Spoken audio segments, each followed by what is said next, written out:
કે અત્યારે જે નાની ઉંમરના બાળકોને ચશ્મા આવવાનું પ્રમાણ પહેલાં કરતાં અત્યારે વધી ગયું છે, તેની પાછળના કારણો શું?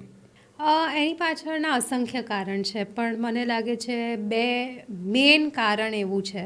નંબર 1 કે આપણે છોકરાઓને મોબાઈલ પર ડિપેન્ડન્ટ કરી દઈએ છીએ. કેમ? મને એ જ નથી ખબર પડતી. આઈ હેવ રિયલાઇઝડ કે મા બાપ ખાવાનું ના ખાતું હોય છોકરું તો મોબાઈલ આપી દે છે. સ્કૂલે ના જતું હોય તો એને એવું કે હું તને મોબાઈલ પછી આપીશ, તું સ્કૂલે જતો રહે પહેલાં. અને બીજું કારણ છે ખોરાક. આપણે બહુ જ જંક ફૂડ પર ડિપેન્ડન્ટ છે. તમને ખબર છે આંખનો એક ખોરાક છે જેને આપણે વિટામિન A કહીએ છીએ, બરાબર? જે આપણને ગાજર, પછી કોથમીર, લીલા શાકભાજી, જે એગ્સ ખાતા હોય એને મળે, પણ આપણે બાળકોને નથી આપતા, આપણે ચિપ્સનું પેકેટ આપીએ. સો આ 2 મેઇન કારણ છે કે આંખનું ડેવલપમેન્ટ ઓછો થાય છે, આંખના મસલ સ્ટ્રોંગ ડેવલપ નથી થતા બાળકોને, એટલે નંબર વધુ આવે છે. ઘણીવાર એવું પણ હોય છે ને કે કયા ડૉક્ટર જોડે જવું ને એ ખબર નથી હોતી લોકોને, કારણ કે ડૉક્ટરમાં પણ કેવું છે 2 પ્રકારના, આંખના પણ 2 પ્રકારના ડૉક્ટર હોય છે. એ શું હોય છે એના વિશે થોડી વાત કરો. આંખના ભિન્ન પ્રકારના ડૉક્ટર હોય છે. હવે તો આમ મોતિયાના ડૉક્ટર હોય, પડદાના ડૉક્ટર હોય, પડદા એટલે રેટિના, ઝામર એટલે ગ્લોકોમાના સ્પેશિયલિસ્ટ હોય, કીકી એટલે કોર્નિયાના સ્પેશિયલિસ્ટ હોય. પણ એક ડૉક્ટર જે આઈ ડૉક્ટર હોય એને સંપૂર્ણ બધું આવડતું જ હોય. ઓકે.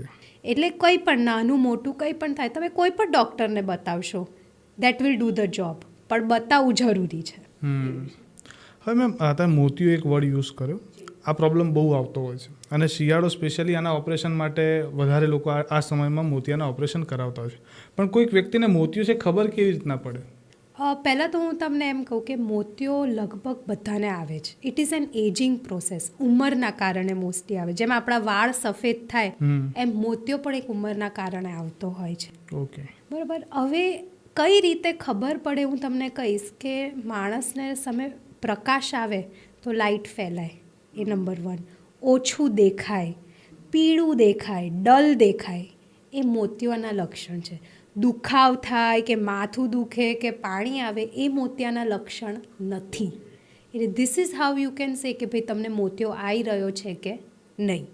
અત્યારે આંખને લઈને કેવા પ્રકારની બીમારીઓ વધારે આવે છે અને એના લક્ષણો વધુ પડતા શું હોય છે અને ખબર પડે તો એની પાછળ શું ઉપચાર બેઝિક લોકો જાતે કરી શકે? આંખ છે આટલી, પણ એના રોગો અસંખ્ય છે, તમે કલ્પના ના કરી શકો. પણ હું અગર એજ ગ્રુપ વાઇઝ ડિવાઈડ કરું તો નાના બાળકોને અમે જોઈએ છે કે એક ચશ્માના નંબર અને નંબર 2 ઈજા, આંખમાં વાગી જવું. આપણે પેન્સિલ સાથે રમતા હોય, લોકો કીચેન આપી દેતા હોય, અણીદાર વસ્તુ, અમે જો પેલું કાંટાને છરી સાથે રમતો એને વાગી જાય છે. એટલે બાળકોને ઈજા ખૂબ થાય છે અને એમાં દ્રષ્ટિ પણ જતી રહે છે. You have to be very careful.